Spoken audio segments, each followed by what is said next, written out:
Eh bakit ka nagkakaganyan? Ang init! Nagre-react siya oh. Kaya mo Pansin mo ba na parang hindi na ganun kalamig ang aircon mo? O baka naman bigla na lang bumigay nung pinakakailangan mo? Nakaka-stress, di ba? Isipin mo na lang, tirik na tirik ang araw, pawis na pawis ka, tapos ang aircon mo wala nang ibubuga. Dagdag pa dyan ang tumataas na electric bill dahil sa maruming aircon na hirap magtrabaho. Grabe, ang laki-laki mo na. Hindi na ikaw yung bill na kilala ko dati. Teka pre, sino ba yung bill na yan? Bill ng kuryente, pre. Minsan, nauuwi pa sa biglaang repair na masakit sa bulsa.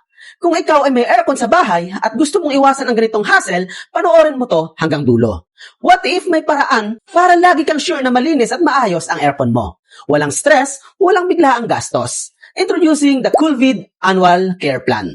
1-year subscription na magbibigay sa'yo ng regular aircon cleaning, exclusive discounts at priority service. Ibig sabihin, wala nang guessing game kung kailan ka magpapalinis. Kami na ang bahala sa schedule mo. Sobrang tipid at hassle-free pa. Gusto mo bang iwasan ang biglaang sira, mataas na electric bill at init sa bahay? Message us now or bisitahin ang link na makikita sa comment section ng video na ito to learn more about our Coolvid Annual Care Plan. Stay cool, stress-free all year long.